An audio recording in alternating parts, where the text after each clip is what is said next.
me what got you started in this beautiful road to cosmetic dentistry. My father was an orthodontist, so I grew up in a small town where my dad was known for making everyone's smiles beautiful.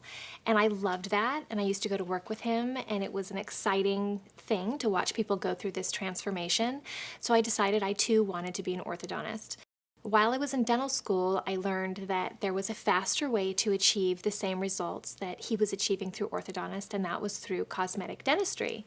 So that really is where it started me down the road for the cosmetic end, which I am focused on now.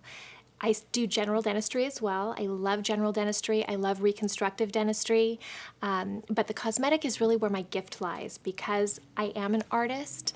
I oil paint, I draw. I see people's smiles. I see their teeth differently than somebody else may. And I really enjoy being able to give people a natural, gorgeous smile. You say that you are a screw-up and failure, but still a hero to your kids. Yeah. There isn't anybody on the planet that would say you're a screw-up and failure, Larry. But what do you mean by that? I think too often, Lynn, that we just pretend that we're all great. Hey, Lynn, how you doing today? Oh, I'm fine. How you doing? Oh, I'm fine. And we never really get deep. We never get authentic. We never get transparent. We're afraid to talk about our failures.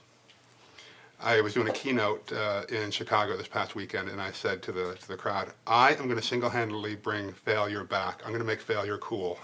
And Failure, I've heard you it's not talk on just that. for losers anymore. It's amazing. It makes everybody breathe. Well, isn't it funny, though, that if I'm pretending that my past is perfect, and you're pretending that your past is perfect, then we're never really connecting.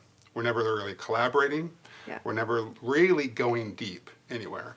And so I think that if we kind of get all that out there, because everyone has had failures. Everyone has had failures. And too often people get fascinated with being an entrepreneur, but no one tells them how hard it is. Right. And every entrepreneur that I've ever spoken to has had significant failures along the way. That's not the question.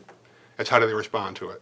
Right. Do they learn from it, or do they curl up in the corner in the fetal position and wait 6 months for the market to pass them by? So I believe in talking about our screw-ups, talk about our failures. In appropriate settings, of course. Right, right. Now you said in a talk that I recently heard, you said something, and I can't remember the quote, but what is the quote about if you haven't failed, you haven't tried, or if you don't fail? What is Well, one it? of the things I say over and over again is that if you're not failing, you're not moving fast enough or close enough to your fullest potential. And say, oh, you're okay, you're beautiful, you'll do fine. That's not it. It undermines the commodity piece that we just spoke about. But it does get down into some scientific truths. And for example, if we just look to begin with at the bad boy, why are so many women attracted to the bad boy? And it's a very scientific, logical reason. It goes into a biological level. Bad boys are characterized by higher testosterone levels, or T levels. And of course, when we date, if you look back to evolutionary times, we're dating to find a mate for reproduction. We want strong, healthy attributes. Well, higher testosterone levels are attributed with less risk of a heart attack, lower blood pressure, and there's also some other really cool things. And they'll take care of me. Oh, They'll fight for me. Yes. They'll be strong. absolutely. Well, and that's been directly correlated with testosterone levels, is that men with higher testosterone levels are more likely to, one, detect danger, and then protect what's theirs. You know, you're talking about forging forward with a lot of energy and a lot of passion and can-do attitude when everybody else around you, clients especially, were absolutely on the cliff, freaking out, ready to die. I'm running away. I can't do this. How did you, I mean, did you feel that ever?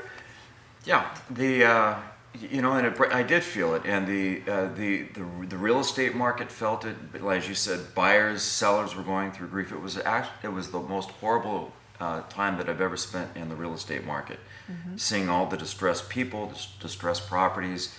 But you have two choices: you can lay down and just give up, or you can pick yourself up and keep going. And that's me.